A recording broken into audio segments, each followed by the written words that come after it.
Y vamos a orar entonces. Padre, te damos muchas gracias esta mañana porque estamos aquí, sabemos que tu Espíritu Santo está con nosotros.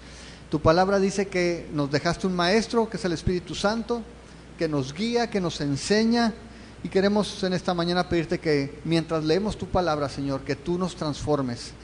No queremos ser las mismas personas que batallan con las mismas cosas todo el tiempo. Señor, quizá en nuestra propia opinión no estemos tan mal, pero cuando vemos tu palabra, cuando vemos tu santidad, cuando nos vemos en el espejo de tus leyes, de tu palabra, de tus mandamientos, Señor, podemos ver que nos falta. Y queremos pedirte, Señor, para que tú con tus manos como buen alfarero nos moldees, nos transformes para que seamos más como tú. Señor, queremos una fe que sea genuina, una fe que no solamente te dé la bienvenida, sino que confíe en ti. Ayúdanos, Señor, a desarrollar esa clase de fe que se vive todos los días, que se manifiesta, Señor, a través de nuestra vida y que toca la vida de otras personas para que puedan acercarse a ti y puedan ver que hay vida eterna, que hay esperanza, que hay salvación en Jesús.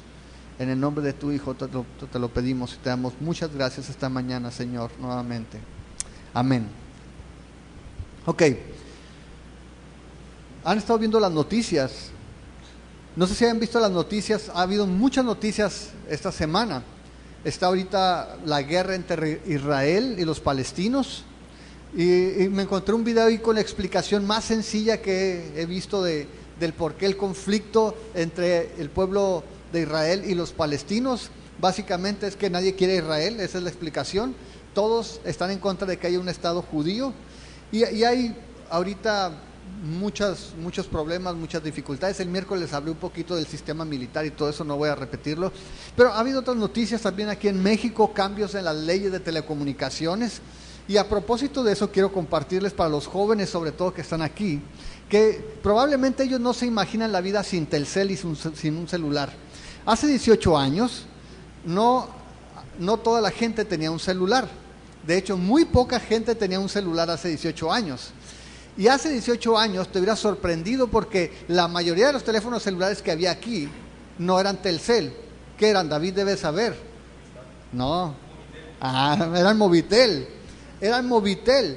Ese era el proveedor regional de servicio de telefonía celular. Telcel no existía aquí. Era Movitel. Y en ese tiempo yo me acababa de casar. Y estaba trabajando. Teníamos como 2 o 3 semanas que nos habíamos casado. No nos habíamos traído todas las cosas de Obregón, así de que había muchas cosas todavía en Obregón que teníamos allá. Y en el trabajo me prestan un pick-up. Me prestaron un pick-up para ir a recoger todas esas cosas y nos íbamos a traer el pick-up.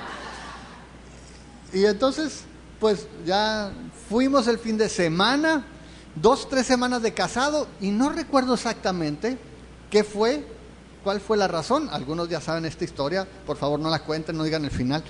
Y de regreso veníamos enojados Adrián y yo, 2 o 3 semanas de casados y estábamos enojados.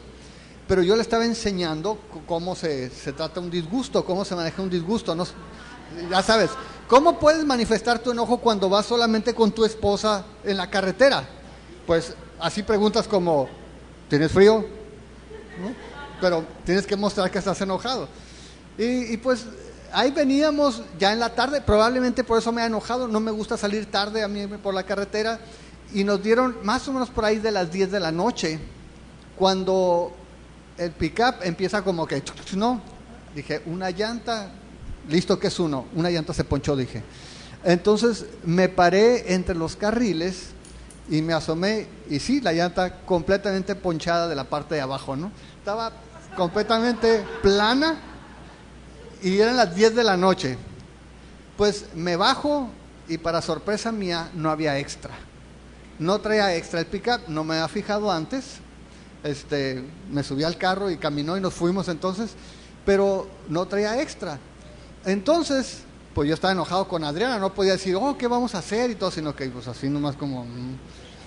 Y ya me bajé y mientras pensaba qué hacer, estaba oscura la carretera y en eso veo unas luces que vienen y se bajan de la carretera y se paran enfrente de nosotros.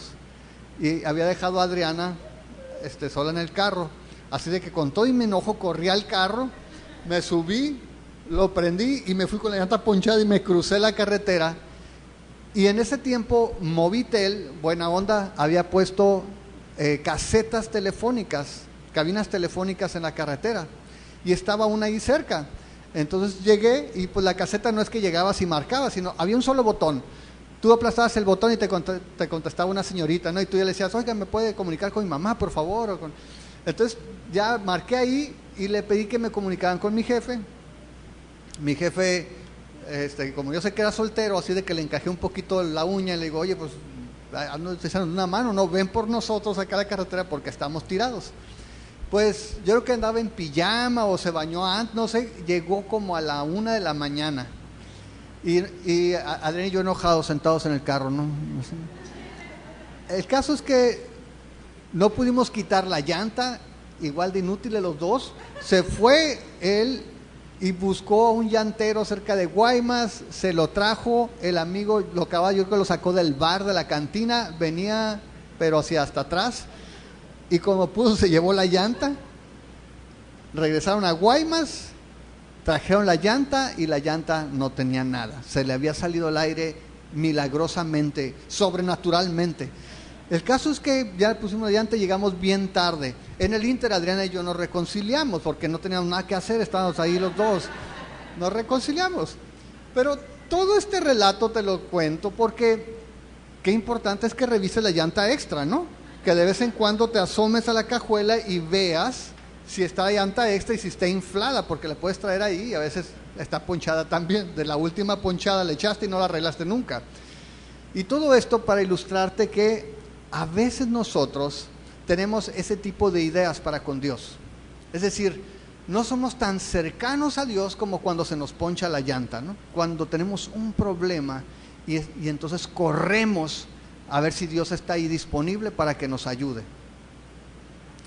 Escuchaba o leía la historia de un pastor, de una mujer que estaba enferma y estaba prácticamente desahuciada.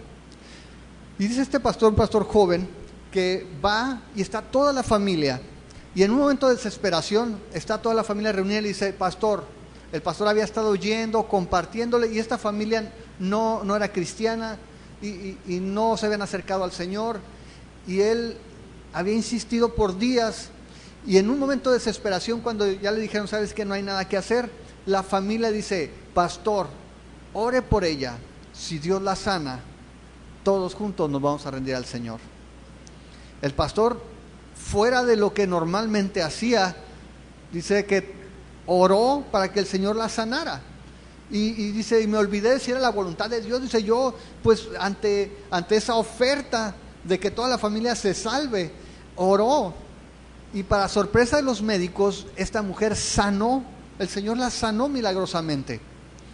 El siguiente domingo en la iglesia, imagínense, la mujer dando testimonio de la sanidad que había recibido, toda su familia conmovida, agradecidos con el Señor, porque Dios había hecho un milagro. Dios había restaurado a esta mujer contra todo pronóstico, y los médicos habían quedado sorprendidos. Siguiente semana, pues ya no fueron todos, pero fue un grupo razonable. Tercera semana, pues fueron un poquito menos. Para no ir contando las semanas, en 2 meses ya no iba nadie. La impresión, el impacto inicial en 2 meses había desaparecido. Y esta mujer, ni siquiera la enferma, había regresado. Y eso es una historia común. Frecuentemente vamos a escuchar de personas que le piden a Dios algo, que Dios responde a una oración, la persona se siente agradecida, en el camino promete 1001 cosas, para darse cuenta después que muy fácilmente olvidamos lo que Dios hace en nuestra vida. Vamos a estar en el libro de Juan, vamos a continuar con nuestro estudio en el capítulo 4, de hecho con esto vamos a cerrar el capítulo 4, y es un contraste lo que vamos a ver, porque hemos visto 2 semanas que el Señor Jesús cruzó por un lugar que ningún judío decente pasaría, llegó a Samaria, platicó con una mujer que era la menos indicada en esa ciudad, en ese pueblo, para compartir en el Evangelio, pero ella fue usada por Dios para que pasara esas buenas noticias a la gente en su pueblo, y vimos cómo el Señor tuvo una gran cosecha allí en Samaria. Mucha gente creyó por su palabra, y vamos a estar a partir del verso 43. Dice así: 2 días después salió de allí y fue a Galilea, porque Jesús mismo dio testimonio de que el profeta no tiene honra en su propia tierra. Cuando vino a Galilea, los galileos le recibieron, habiendo visto todas las cosas que había hecho en Jerusalén en la fiesta, porque también ellos habían ido a la fiesta. Vino pues Jesús otra vez a Caná de Galilea, donde había convertido el agua en vino, y había en Capernaum un oficial del rey, cuyo hijo estaba enfermo. Cuando oyó que Jesús había llegado de Judea a Galilea, vino a él y le rogó que descendiese y sanase a su hijo, que estaba a punto de morir. Entonces Jesús le dijo: si no hubiera señales y prodigios, no creeréis. El oficial del rey le dijo: Señor, desciende antes que mi hijo muera. Jesús le dijo: ve, tu hijo vive. Y el hombre creyó la palabra de que Jesús le dijo y se fue. Cuando ya él descendía, sus siervos salieron a recibirle y le dieron nuevas diciendo: tu hijo vive. Entonces él les preguntó a qué horas había comenzado a estar mejor, y le dijeron: ayer a las 7 le dejó la fiebre. El padre entonces entendió que aquella era la hora en que Jesús le había dicho: tu hijo vive, y creyó él con toda su casa. Esta segunda señal hizo Jesús cuando fue de Judea a Galilea. Y vamos a dejar aquí. Ok, los versículos anteriores nos dicen que en Samaria Jesús entró y no hizo ningún milagro. Jesús entró y platicó con una mujer samaritana, una mujer de muy mala fama. Es la mujer que traía 5 esposos, había tenido, y ahora vivía con uno que no era su esposo.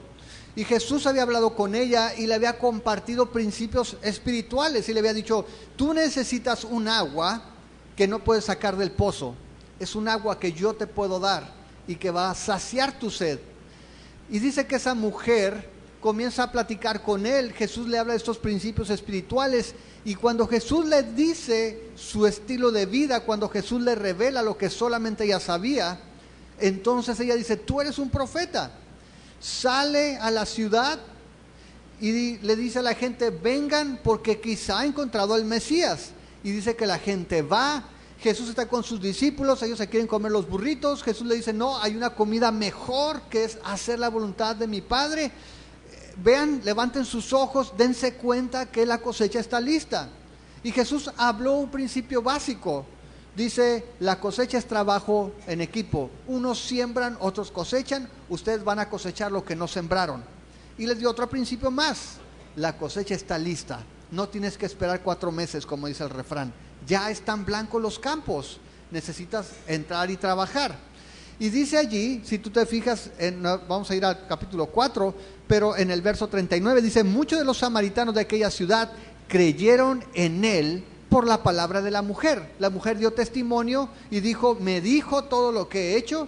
Entonces los samaritanos, dice el verso 40, vinieron a Jesús, le rogaron que se quedara con ellos, y se quedó allí 2 días. Y dice el verso 41 que creyeron muchos más por la palabra de él.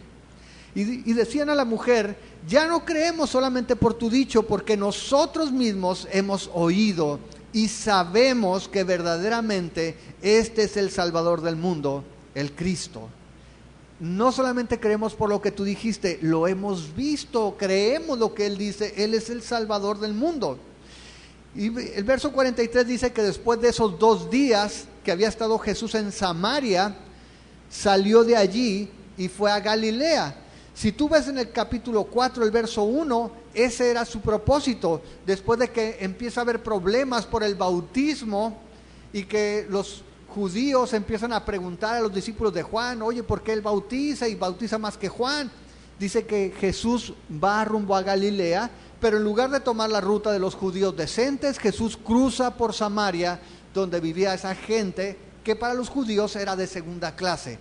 Era gente que se había mezclado con el mundo, gente que no creía lo mismo que los judíos y para ellos eran inferiores. Sin embargo, Jesús pasa allí 2 días hablando con ellos.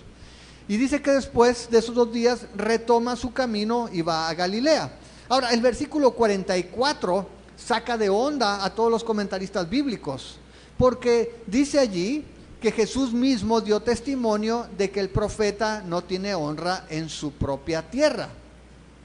Si tú ves esa parte, en el verso que sigue, parece decir lo contrario. Cuando vino a Galilea, los galileos le recibieron, habiendo visto todas las cosas que había hecho en Jerusalén en la fiesta, porque también ellos habían ido a la fiesta. Es decir, Jesús dice, no hay profeta que sea honrado en su propia tierra, pero dice el verso siguiente que cuando Jesús llegó a su tierra, le dieron la bienvenida, porque habían visto lo que había hecho en Jerusalén. Ahora, si tú lees, no es la primera vez que el Señor Jesús cita o se dice de él este proverbio, este dicho. Si tú me acompañas, por favor, a Mateo 13, te vas a dar cuenta que ciertamente había mucha familiaridad con Jesús en su tierra. La gente lo conocía demasiado bien y por ello hasta cierto punto lo menospreciaba. En el capítulo 13, Mateo, en el versículo 53, dice: aconteció que cuando terminó Jesús estas parábolas, se fue de allí, y venido a su tierra, les enseñaba en la sinagoga de ellos, de tal manera que se maravillaban y decían: ¿de dónde tiene esta sabiduría y estos milagros? ¿No es este el hijo del carpintero? ¿No se llama su madre María y sus hermanos Jacobo, José, Simón y Judas? Dice el verso 56, ¿no están todas sus hermanas con nosotros? ¿De dónde pues tiene estas cosas? Y se escandalizaban de él. Pero Jesús les dijo: no hay profeta sin honra, sino en su propia tierra y en su casa, y no hizo allí muchos milagros a causa de la incredulidad de ellos. Es decir, Jesús en su tierra, que no era su tierra, sabemos que él había nacido en Belén, pero había crecido en Nazaret, por eso se le llamaba el Nazareno. Sin embargo, como toda la gente lo había visto crecer, lo menospreciaban. Era el vecino, y dicen: oye, pues si es mi vecino, cuando estaba chamaco su mamá le daban nalgadas también, yo vi, o sea, como que ahora viene muy acá. ¿De dónde habla con esa autoridad? ¿De dónde que hace milagros? La gente se había familiarizado tanto con él que tendía a menospreciarlo. Y Jesús dice: eso no es raro, porque no hay profeta sin honra sino en su propia tierra. De hecho, hay una transliteración mexicana que dice, ¿cómo dice? Nadie es profeta en su propia tierra. La idea es la misma. El asunto aquí, y eso es algo que nosotros debemos de tener cuidado, porque de repente puede ser que Jesús sea para nosotros tan conocido que deje de ser extraordinario, que deje de ser alguien que nos sorprenda. Eso sucede con la familiaridad. A veces es peligroso cuando tenemos... ¿Qué pasa? Por ejemplo, mi mamá no vive con nosotros aquí. Entonces cada vez que viene dice: ¿cuándo viene la abuela y la abuela? Y eso es fiesta, viene la abuela y vamos a estar con la abuela y se desvelan con ella. Si viviera enfrente, la abuela se escondería de las nietas, ¿verdad? Ahí vienen los nietos, cierren la puerta, ¿no? O aquí está la abuela, ahí viene otra vez. ¿Por qué? Porque a veces el ser humano tiende a menospreciar lo que considera familiar. Porque a veces... díganme si no estás deseando siempre, si tuviera una pantalla de 50 para arriba pulgadas para ver el mundial, sería feliz. Y llegas y pones la pantalla y la limpias y todo, y que más, ¿no? La pantalla, y luego te ves de lejos a ver cómo se ve y todo. A la semana dices: ¿sabes qué? Necesito una más grande, ¿no? Ya la pantalla, pensé que iba a ser feliz, pero no, ya la tienes. Se vuelve algo ordinario. Y a veces sucede lo mismo con las personas. Tenemos esa tendencia a menospreciar lo que se vuelve familiar. Y por eso piensa cuando recibiste a Jesús. Si tú recibiste a Jesús, piensa en esos días cuando recibiste a Cristo. ¿Cómo estabas emocionado? Me llama la atención, y lo voy a decir con todo respeto, pero me llama la atención cómo a veces somos así un poco apáticos, ¿será la palabra?, ante las cosas del Señor. Porque podemos emocionarnos mucho con otras cosas, pero el Señor al principio lloraba. Yo lloraba todos los días, casi cuando recibía al Señor, todos los días lloraba. Y de repente te vuelves familiar y dices, no, es que voy madurando. No, no es eso, es que se vuelve algo familiar. La emoción inicial, el deseo de compartir con la gente, de mostrar que Dios es real, que nos ama, que nos recibe, que aún así como somos nos acepta, como que tiende a volverse familiar. Y es peligroso. La gente menospreciaba a Jesús porque lo conocía. La gente decía, pues es el hijo de María y conocemos a todos sus hermanos. Es más, sus hermanas aquí vienen a jugar con mis hijas. ¿Qué tiene de extraordinario? Aquí, cuando Jesús dice esta palabra, cuando Él mismo dice el verso 44, Jesús mismo dio testimonio de que el profeta no tiene honra en su propia tierra. Aunque Jesús estaba siendo recibido, Él estaba haciendo un contraste. Él venía de una región donde no lo conocían. Una región donde fue una sorpresa que un judío se apareciera allí. Pero fue más sorpresivo que el Mesías se paseara por Samaria, por esa región donde la gente era considerada de segunda categoría, que era despreciada por los judíos. Y Jesús hacía ese contraste. Ningún profeta es recibido o mal recibido sino en su propia tierra. Y se refería en parte también al hecho de que iba a una región judía, no solamente el lugar donde había crecido, no solamente Nazaret, sino en general al pueblo judío. Es algo que Juan había dicho en el prólogo, en el capítulo 1. Si ustedes recuerdan el capítulo 1, en el verso 11, a lo suyo vino y los suyos no le recibieron, mas a todos los que recibieron, a los que creen en su nombre, le dio la autoridad de ser hechos hijos de Dios. Jesús sabía que aun cuando lo estaban recibiendo estas personas, no significaba que realmente creían en Él.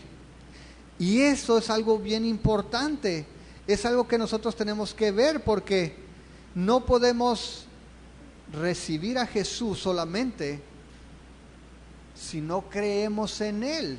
No sirve de nada dar una bienvenida a Jesús si no creemos en Él. Ahora, si tú te acuerdas, vete al capítulo 2 nuevamente de Juan. Y antes de la escena con Nicodemo, en Juan 2, verso 23, dice que cuando estaba en Jerusalén, en la fiesta de la Pascua, muchos creyeron en su nombre, viendo las señales que hacía. Pero ve el verso 24, pero Jesús mismo no se fiaba de ellos porque conocía a todos y no tenía necesidad de que nadie le diera testimonio del hombre, pues él sabía lo que había en el hombre. Es decir, cuando estuvo en Jerusalén, que es lo que nos dice Juan en el capítulo 4, que muchos habían estado en la fiesta en Jerusalén junto con él, dice que Jesús hizo señales y dice que muchos creyeron en él, pero dice que Jesús no confiaba en ellos porque veía el corazón de las personas. Y hoy en día muchas personas pueden recibir a Jesús y no estar confiando en Él. O es más, Jesús no está confiando en ellos. Podemos darle la bienvenida a Jesús sin creer en Él. Y eso es algo que tenemos que cuidar nosotros. Porque nosotros podemos pensar que el hecho de reconocer a Jesús, sí creo que Jesús existió. Sí creo que Jesús hizo milagros. Sí, pero ¿estás confiando en Él? ¿Crees que Él es tu Salvador? ¿Crees que Él es el que murió por tus pecados y que es el único camino para que tú seas reconciliado con el Padre? Eso es lo que marca la diferencia entre una persona que cree o que le recibe y alguien que es un verdadero discípulo. La semana pasada, cuando hablamos de nutrición, les dije que era importante la permanencia, que permanezcamos en Él, que nuestra confianza se mantenga en Él. Eso es lo que marca un discipulado genuino. Ahora, dice aquí, regresando a capítulo 4, en el verso 46, Vino pues Jesús otra vez a Caná de Galilea, donde había convertido el agua en vino. ¿Se acuerdan? Fue el primer milagro. Jesús hizo ese milagro allí en Caná, en Galilea, en su tierra. Y dice allí que había en Capernaum un oficial del rey cuyo hijo estaba enfermo. Ok, Capernaum estaba relativamente cerca de Caná. Jesús estaba en Caná, donde había hecho el milagro en las bodas de Caná, y más o menos a 30 kilómetros estaba Capernaum. Dice que este hombre, que era un oficial, alguien que trabajaba, aunque no era un rey propiamente lo que había en Israel, era el tetrarca, era Herodes, se le daba el trato de un rey. Vamos a decir que tenía los mismos atributos y tenía gente que estaba a su servicio. Uno de estos hombres que estaba al servicio de Herodes, dice que tenía un hijo enfermo. Era un hombre, era un funcionario, y algunos han comparado este relato con el del centurión que está en Mateo 8:5. ¿Se acuerdan que hay un centurión que tiene enfermo a un siervo y Jesús sana a este siervo? Pero el relato es diferente. Al rato vamos a revisar este centurión. Ahorita el caso es que este hombre noble, un funcionario, tiene a su hijo enfermo y viaja casi 8 horas para acercarse a Jesús y pedirle por su hijo. Ahora, tener un hijo enfermo, ustedes saben, si han tenido, bueno, si tienes hijos y se han enfermado, sabes lo que implica. Leti, Marco acaban de pasar por eso. Es algo angustiante. Ahora, no se sabe si era su único hijo, no se sabe si era el primogénito, no se sabe si era varón, pero el hombre estaba angustiado como para ir 8 horas casi hasta esa ciudad a buscar a Jesús. Ahora, este hombre era un hombre noble, era un hombre que tenía un estatus, una posición importante, y va entonces y busca a Jesús y va hasta donde estaba él. Y dice en el verso 47 que cuando oyó que Jesús había llegado de Judea a Galilea, vino a él y le rogó que descendiera y sanara a su hijo, que estaba a punto de morir. No nos dice qué enfermedad tenía, pero nos dice que estaba muy mal. Y dice que llega con Jesús y comienza a rogarle que baje y lo sane. Ahora, suena un poco extraño que tengas que rogarle a Jesús. Oye, Señor, sánalo, por favor, vamos para que lo sanes. Y está rogándole que baje con él. Ahora, probablemente, si ustedes se fijan, normalmente cuando Jesús llegaba a una ciudad, nunca andaba solo. ¿Están de acuerdo con eso? De hecho, en ocasiones Jesús tenía que esconderse de la gente, porque siempre andaba mucha gente, no seguidores o discípulos necesariamente, muchos lo que diríamos el día de hoy, mitoteros, ¿no? Mucha gente, a ver, ¿qué onda? ¿Qué irá a hacer? Oye, llegó Jesús, vamos a ver qué hace ahora.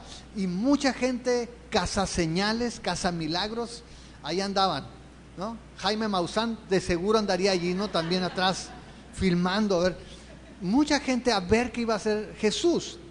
Y dice que está este hombre que baja hasta ese lugar, busca a Jesús, le está rogando que sane, que descienda con él para sanar a su hijo. Y Jesús le da una respuesta muy interesante. Dice en el verso 48, entonces Jesús le dijo, si no vieran señales y prodigios, no creyeran. Ahora, la forma en que está escrito en el original es plural. O sea, indica que había mucha gente más, además de este hombre noble. Y yo me imagino probablemente la escena que llega este hombre a buscar a Jesús y van todos corriendo atrás y todos con las manos en la bolsa ahí parados a un lado. Y luego, Señor, por favor, sana. Y los otros viendo acá, ¿no? Y el Señor, si no hago un milagro, no creyeran, ¿verdad? Y los demás así nomás, ¿sí? Y a ver qué dice, ¿no? Y toda la gente ahí alrededor viendo qué es lo que va a hacer Jesús. Y Jesús les dice la verdad. Ustedes están aquí, están haciendo bolas solamente por las señales. Están viendo a ver qué show, a ver qué espectáculo va a haber. Si no, no pudieran creer, no creerían. Ahora, piensen esto. Este hombre está rogándole. Le está diciendo, Señor, mi hijo se está muriendo. Baja por favor y sánalo antes de que se muera. Y Jesús le dice, ¿quieres ver milagros, no? Si no, no creen. Suena así como que gacho Jesús. Pero tenemos que entender algo. Dios tiene sus formas de trabajar. Y una de las cosas que nos vamos a dar cuenta es que muchas veces la gente, incluido nosotros, quiere traer a Jesús para que actúe. ¿Se acuerdan ustedes, por ejemplo, también cuando Lázaro muere? Que habían mandado decirle a Jesús, Jesús, ven porque Lázaro está enfermo. Cuando Jesús se toma su tiempo para atender sus asuntos y regresa a Betania, que es donde vivía Lázaro, dice que su hermana le dice, Señor, si tú hubieras venido, mi hermano no hubiera muerto, pero no viniste. Es un reclamo. Ellas pensaban que Jesús tenía que estar allí físicamente para que pudiera actuar. Lo mismo sucede aquí. Por favor, baja, desciende para que sanes a mi hijo. Y lo mismo sucede, ¿se acuerdan? Cuando Jesús va en la barca, que está acostadito él en la barca y está la tormenta y los discípulos están ¡ah!, unos gritotes allí, y dice que van y despiertan al Señor. Señor, no tienes cuidado que nos morimos, te vale gorro que nos estemos muriendo aquí en la barca. Porque a veces las personas creemos que Dios o está lejos o no le interesa lo que nos está sucediendo, pero no es así. Jesús está al pendiente de cada situación. Lo que sucede es que el Señor no hace las cosas siempre como nosotros pensamos. Cuando oramos, de casualidad tú no le dices cómo resolver el problema. Señor, por favor, ayúdame para que me saque la lotería y pueda pagar las deudas que tengo. Señor, por favor, que sane para que no me esté doliendo aquí y ya pueda servirte. Y le decimos, Señor, haz esto y esto y esto para que ya la cosa esté bien. Dios sabe lo que necesitamos, Dios está consciente de las necesidades y Dios está al pendiente. No es ajeno a las situaciones que vivimos. Este hombre le está diciendo, por favor, baja, desciende, ven para que tú sanes a mi hijo porque se está muriendo. Ahora, piensa en esto. Dios estaba al tanto de la situación. Jesús sabía lo que estaba padeciendo. Pero a veces el Señor nos lleva al límite para que nosotros también podamos tener confianza en Él. Ahorita decía este caso de esta señora que llegó al punto donde dijo, si tú me sanas, te entrego mi vida. Te la voy a entregar si me haces esto. Pero una fe así realmente está condicionada. Nuestra fe no se queda estática. Nuestra fe tiene que ir creciendo. Es algo dinámico. Cuando tú pasas ciertas experiencias difíciles y ves que Dios está ahí contigo y después de ese tiempo difícil sales adelante y te das cuenta que Dios estaba allí, entonces dices, el Señor está allí y puedo con más confianza enfrentar otros retos, otras dificultades que vengan después. La fe va creciendo y el Señor a veces en su misericordia toma nuestras payasadas de Señor, sácame y no lo vuelvo a hacer. Y el Señor dice, está bien, ahí va. Y la realidad es que nunca vamos a poder nosotros cumplir un pacto con Dios. Dios es el que hace los pactos porque Él sí puede cumplir, nosotros no cumplimos. Piensa en tu vida. Esposo, ¿cuántas veces le has prometido algo a tu esposa y no le has cumplido? ¿Le has prometido algo que no has cumplido? Es fácil para nosotros prometer, pero es muy difícil cumplir. Dios solamente puede cumplir todo lo que promete. Ahora, el contraste aquí, que tú te vas a dar cuenta si lees bien, dice que ellos, según Jesús, palabras de Jesús, dice, si no ven señales, no pueden creer. Y le está hablando a la gente que lo conoce, de Galilea, judíos que conocen a Jesús desde pequeño, y Jesús les dice, si no ven señales, ustedes no creen. En contraste, acaba de pasar por Samaria, y dice allí en el versículo 41 que creyeron muchos más. ¿Por qué? ¿Por las señales? Por la palabra de Él. Y esa es la verdadera fe, hermanos. Cuando puedes creer, no a las señales. Digo, si ves señales, qué padre. Pero si puedes creer a la palabra, entonces eso marca la diferencia. Muchos creyeron por la palabra de Él. Y Jesús le dice a los de su tierra: si no ven señales, ustedes no creen. Y muchos, aún con las señales, no creyeron. Y es un gran contraste el que está viendo aquí. Un gran contraste que, si tú sigues la historia que hemos visto de Juan, Jesús es cuestionado desde el principio en su ministerio. Jesús, después de las bodas, vemos que se acerca un hombre, Nicodemo, a hacerle preguntas. Y dice: sabemos que vienes de Dios porque hemos visto las señales. Pero no ha creído plenamente en Él. Está cuestionándolo. Vemos a los judíos diciendo: oye, pues ¿qué onda con el bautismo aquí? Juan bautiza y él también bautiza, pues ¿cuál es el bueno? Y lo vemos que entra en Samaria y no necesita hacer señales. La palabra es suficiente para que la gente crea y hay una gran cosecha. La gente dice que sale de sus casas, van a Jesús, le ruegan que se quede 2 días y dicen: no, te creímos a ti, pero ahora que lo hemos escuchado a Él, dice, estamos seguros de que es el Salvador del mundo. Ningún judío ha dicho eso de Jesús. Los samaritanos lo dijeron. ¿Y a qué voy con esto? Que la diferencia está en el corazón de las personas. Porque era el mismo Jesús en los 2 lugares. En uno no tuvo que hacer señales, su palabra fue suficiente. Y en otro, ni con las señales creían en Él. Muchos en el día actual, hoy en día, pueden estar como esa gente que le gusta buscar las señales. Qué padre, quiero ir a los milagros, quiero ir a ver qué va a hacer Dios. Pero no pueden confiar solamente en la palabra. No pueden tomar y decir: ¿sabes qué? Este es el Salvador del mundo. Vea las señales o no. Ahora, no sé si tú puedas entender esa distinción entre señales y milagros. Un milagro básicamente es un evento sobrenatural, una intervención divina, y normalmente tiene un beneficio para mí. Dios me hizo el milagro, me saqué la lotería, ¿no? Gloria a Dios.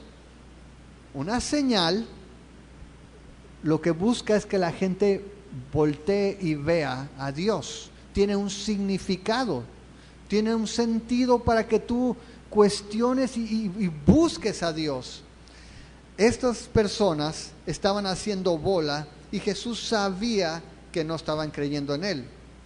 Y mucha gente, a través de su ministerio, tenían este efecto de buscar las señales, si no seguían a Jesús.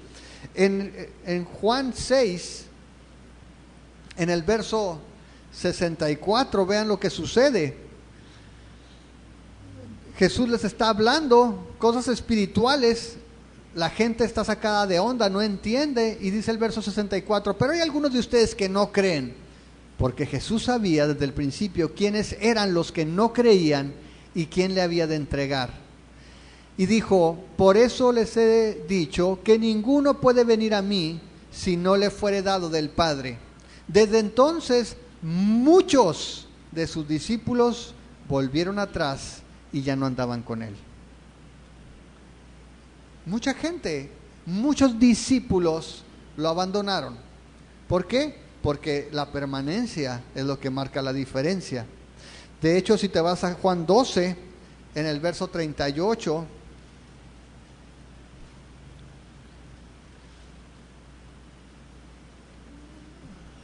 dice desde el 37, pero a pesar de que había hecho tantas señales delante de ellos, no creían en Él, para que se cumpliera la palabra del profeta Isaías, que dijo: Señor, ¿quién ha creído nuestro anuncio? ¿Y a quién se ha revelado el brazo del Señor? Por esto no podían creer, porque también dijo Isaías: cegó los ojos de ellos y endureció su corazón, para que no vean con los ojos y entiendan con el corazón y se conviertan y yo los sane. Con todo y señales, el pueblo se mantenía en su incredulidad. ¿Sí? Es importante. Las señales por sí solas no garantizan que tú vas a recibir a Jesús. No te garantiza un milagro que tú vas a ser creyente. Muy bien. Vemos entonces que está Jesús discutiendo o conversando con este hombre, y después de que el Señor está reprendiéndolo a él y a todos los que están allí, en el verso 49, el oficial del rey le dijo: Señor, desciende antes que mi hijo muera. Y eso suena como una orden. Era un hombre importante, era un funcionario de Herodes, y está ahí Jesús, y Jesús está queriendo enseñarle algo, y él está con la angustia de que su hijo se muere, y dice: ¿sabes qué, Señor? Ya, vámonos, desciende ahora antes de que mi hijo se muera. Y mira lo que hace Jesús. Dice el verso 50, Jesús le dijo: ve, tu hijo vive. Y el hombre creyó la palabra que Jesús le dijo y se fue. Este hombre, después de estar insistiendo, Jesús le dice: ¿sabes qué? Vete, porque tu hijo ya está sano, tu hijo vive. Y dice que algo ocurrió en el corazón de este hombre. Creyó la palabra y se fue. Ahora, seguramente su fe no era perfecta, seguramente no entendía todas las cosas. Quizá él dijo: bueno, este es profeta, él ya vio que Dios hizo algo sucedió, pero él confió en la palabra, lo que Jesús le dijo, lo creyó. Y se fue este hombre y descendió, dice en el verso 51, y antes de que llegara a su casa, salieron sus siervos a recibirle y le dieron noticias, diciendo: tu hijo vive. Entonces él les preguntó a qué hora había comenzado a estar mejor, y le dijeron: ayer a las 7 le dejó la fiebre. El padre entonces entendió que aquella era la hora en que Jesús le había dicho: tu hijo vive. Es decir, este hombre baja, pero recuerda que eran 8 horas más o menos de camino. Todavía no llega a su casa, sus siervos salen y dicen: ¿sabes qué? Ya está bien tu hijo. Y él les pregunta: ¿a qué hora fue eso? A las 7. Según el horario judío, sería a la 1 de la tarde. A la 1 de la tarde él había estado discutiendo con Jesús. Y este hombre entendió algo. Jesús no solamente era un profeta. Cuando él dio la palabra, su hijo había sanado. Y ves la consecuencia. Dice: y creyó él con toda su casa. Ese es un ejemplo de fe genuina. Alguien que inicialmente estaba buscando un milagro solamente, y que después se acerca con la convicción de que estuvo con el Salvador. Alguien que tiene control de las cosas. Alguien que puede operar a una distancia. Este hombre veía a Jesús como un profeta. Ven, a lo mejor había leído el Antiguo Testamento, ven para que también te recuestes sobre mi hijo que está enfermo y lo sanes, o ven para que no lo mandes a bañarse al río o hagas algo. A diferencia de este hombre, el centurión, un gentil, le dijo: Jesús, yo sé que tú eres un hombre al que se sujetan todas las criaturas, todas las cosas, tú da la palabra y yo sé que va a ser hecho, porque yo soy hombre también sujeto a autoridad y sé cómo funciona. Dice que Jesús se maravilló de escuchar las palabras de este hombre. Ese contraste es evidente. Aquel hombre entendía que Jesús podía decir y las cosas iban a ser hechas. Este quería llevar a Jesús a su casa para que hiciera el milagro. Lo importante es que este hombre pudo creer a la palabra, y cuando llegó a su casa vio el resultado. ¿Y sabes qué? Toda su casa creyó junto con él. Ahora, fíjate en esto. Decíamos que el Señor usa esas situaciones para llevarnos al límite. El Señor puede usar la enfermedad o puede usar aún el gozo para que nosotros podamos depender siempre de Él. Y ve la conexión. Primero, Juan enfatiza el hecho de que ¿dónde fue este milagro?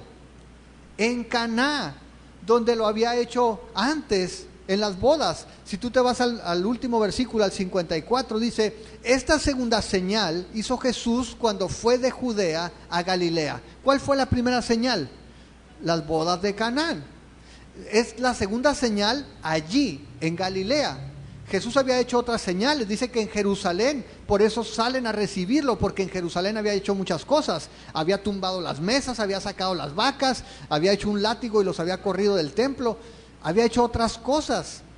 Pero dice, esta es la segunda señal en esta región, y conecta eso, porque en la primer señal que sucedió, regrésate, vamos a las bodas de Canaán, en el capítulo 2, dice allí que cuando sirve el vino, en el verso 10, pues todos se alegran porque dicen, este está mejor que el primero. Y dice el verso 11, este principio de señales hizo Jesús en Caná de Galilea y manifestó su gloria, y sus discípulos, ¿qué? Creyeron en él. En esta segunda señal, este hombre noble va en medio de angustia. Acá están empachangados, hay fiesta y hoy se acabó el vino. Señor, haz algo. Y el Señor les da un vino y dicen, uy, este está mejor que el que teníamos. Y dice que los discípulos vieron la señal y creyeron en él. Aquí va este hombre y dice, Señor, baja, desciende, por favor, mi hijo se está muriendo, sánalo. Y dice, no, ve, tu hijo vive. Y va este hombre y ve que su hijo está sano, y creyó él y toda su casa. Y si se fijan la conexión en las dos señales, tiene un resultado positivo, y es que creyeron en él. Las señales por sí solas, los milagros por sí solos, no garantizan conversiones. Pero si eso te lleva a que veas en Jesús, a que creas su palabra, entonces la señal está cumpliendo su propósito. Por eso es que nosotros enfatizamos tanto, y disculpen que sea tan insistente. Mucha gente el día de hoy está buscando señales, y ya son cristianos y quieren estar viendo señales. Las señales es para que puedas creer. Tienen el propósito de apuntarnos a Dios. Las señales no son para nosotros, son para aquellos que no han creído. Y Dios por eso usa a su iglesia, usa a sus hijos, para que tú de repente vas y oras por alguien y el Señor responde a la oración también, y gente que no le conocía pueda acercarse a Él.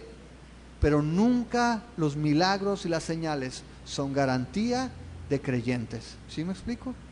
El hecho de que alguien sea sanado no significa que va a creer. Y hemos visto infinidad de casos, mucha gente que el Señor en su misericordia hace el milagro y no la vuelves a ver. Ni el Señor las vuelve a ver. ¿Sí? Mucha gente recibe el milagro y ahora sí, se tira a perder. Aquí no. Este hombre, no solamente él, sino toda su casa, creyó en el Señor. Ahora, qué importante otra vez, que este hombre creyó, aunque su fe no era completa, era una fe limitada. Sin embargo, creyó y recibió lo que buscaba. Es decir, él fue y le dijo, Señor, baja para que sane mi hijo. Y Jesús le dijo, ve porque tu hijo vive. Él no había recibido el milagro, ¿estamos de acuerdo? Él no lo había visto, pero el hecho de que él se fuera nos da evidencia que él creyó a la palabra. Y eso es lo que dice Hebreos 11. La fe es la certeza de lo que se espera, la convicción de lo que no se ve. Y si tú lees todo el capítulo, dice que todos estos hombres murieron sin haber recibido lo que esperaban. Ellos lo creyeron. Dice, lo vieron de lejos, lo creyeron, lo confesaron allá, sabían que estaba. Esa es la fe genuina. Señor, yo si no veo no creo. Bueno, pues esa no es fe. Aquí este hombre creyó. Y sin embargo decimos que Jesús lo hizo no como él pensaba, no como el noble pensaba que tenía que descender. Y muchas veces cuando nosotros oramos, cuando estamos en alguna necesidad, podemos pensar que Dios no nos está escuchando. Pero nos vamos a dar cuenta que Dios siempre responde, a lo mejor no en la manera que pensábamos, pero siempre responde. ¿Sí queda claro? Y Dios nos lleva a esos extremos para que ejercitemos nuestra fe, para que nuestra fe crezca, para que nuestra fe vaya madurando. Ahora, este hombre creyó y creyó toda su casa. Decíamos ahorita que las aflicciones pueden ser un medio para la salvación o para la santificación. Si tú lees Romanos 8:28, dice que a los que aman a Dios todas las cosas les ayudan a bien. Pero si tú te fijas bien, dice allí que el propósito de Dios, ¿cuál es? Romanos 8:28, no nomás es que todo te va a ir bien porque sí. Dice, y sabemos que a los que aman a Dios todas las cosas les ayudan a bien. Esto es, a los que conforme a su propósito son llamados, porque a los que antes conoció también los predestinó para que fueran hechos conforme a la imagen de su Hijo. ¿Para qué ayudan las cosas a bien? Para que nos parezcamos a Jesús. Y por eso las situaciones difíciles y por eso los problemas, ¿cómo pueden servir a bien? Dios sabe que esas cosas nos van a llevar a acercarnos más para que seamos más como Jesús, que seamos como Él en su paciencia, en su obediencia, que podamos mantener nuestra confianza en Dios, que podamos decir su voluntad es lo mejor y no le hace que no se cumplan mis deseos, pero si se hace la voluntad de Dios, eso está bien, para que seamos conforme a la imagen de Jesús. Si tú no eres creyente, el Señor por medio de esas cosas te puede llevar a acercarte para que seas salvo. Si tú ya recibiste a Jesús y eres salvo, esas cosas ayudan a que te parezcas más a Jesús. Dios usa tanto el gozo como la aflicción para mostrar que solamente en Él podemos estar seguros, tanto para tener más vino como para que nuestro hijo sea sano. Solamente en Jesús vamos a encontrar la respuesta. Ahora, otra cosa que vemos aquí es que el padre fue el medio para alcanzar el hogar. Dios usó a este hombre fue a buscar al médico para su hijo, y cuando regresa, y yo no sé cómo se lo platicó a su esposa y a sus hijos, pero creyeron todos en su casa. Y qué importante que tu hombre en tu casa también pueda ser el instrumento que Dios use para que en tu casa crean. A veces la regamos y a veces no somos el mejor ejemplo. Pero qué bendición que Dios nos use en nuestra casa para alcanzar a los nuestros, para que a través de nuestra vida, nuestros hijos, nuestra esposa sean tocados también. Es un privilegio también ser usado por Dios en nuestra casa. La otra cosa que me llama la atención es que vemos cómo la salvación está disponible para todos, a los judíos, a los samaritanos y también a los gentiles, también aquellos como Cornelio, aquellos como este centurión que veíamos o mencionábamos también en Mateo. Dios no tiene preferencia étnica ni de clase social, porque igual puede ir con un samaritano o con una samaritana de mala reputación, o podía ir con un cobrador de impuestos que era desechado en su pueblo, o podía ir con un funcionario del rey que fuera un hombre poderoso, un hombre importante. A Dios no le interesa, ni se impresiona, ni te menosprecia por lo que tengas o por lo que seas. No hay restricción para eso. Decíamos que el resultado de esta segunda señal fue lo mismo que la primera. Creyeron en Él los discípulos, y acá creyó el oficial y toda su casa. De hecho, decíamos que esa es la respuesta correcta a las señales, creer en Jesús.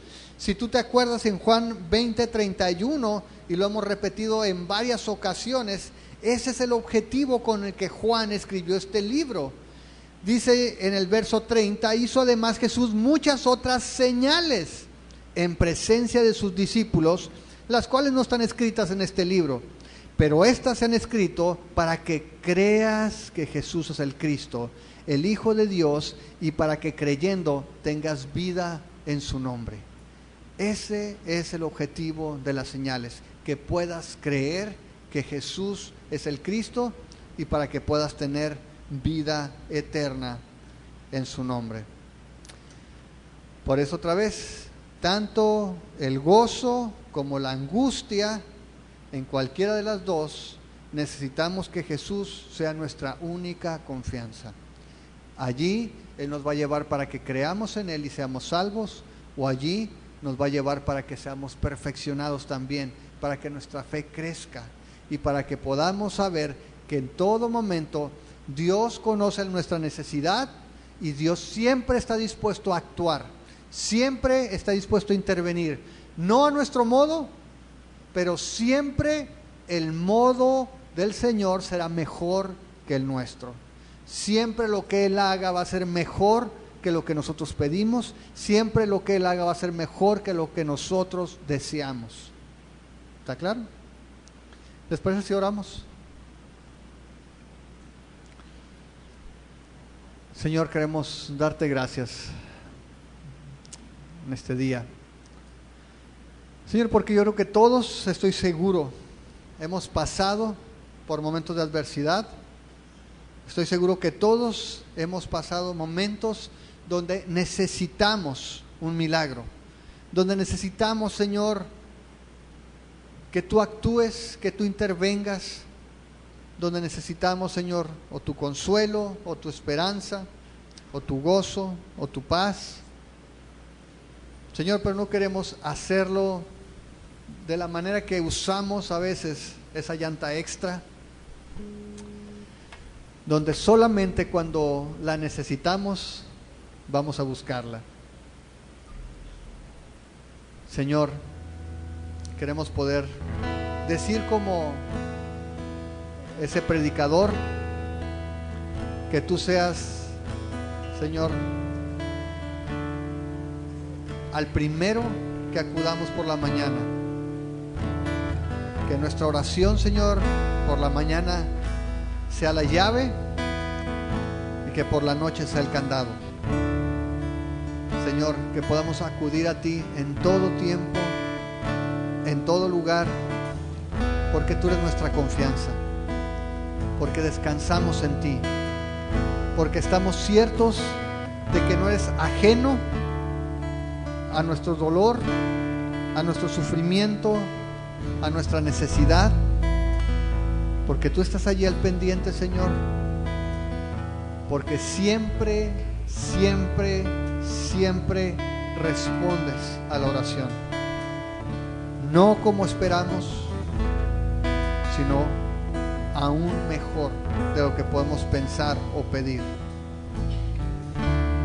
Señor, que no seamos buscadores de señales, que no seamos de aquellos que andan solamente viendo a ver qué haces, que no nos convirtamos en cazadores de milagros, sino que podamos buscarte a ti, que sea nuestro anhelo, que sea nuestro deseo, que seas aquel que nos sustenta en el gozo y nos consuela en la aflicción, que podamos descansar solamente en ti, Señor, y que tú nos vayas formando, nos vayas moldeando para ser más como Jesús. Señor, queremos tener la misma confianza que Jesús tuvo mientras estuvo en esta tierra. Queremos poder descansar en tu voluntad y decir que nuestro alimento es hacer tu voluntad, que podamos decir que nada nos sacia como obedecerte. Oh Señor, te damos gracias por tu palabra.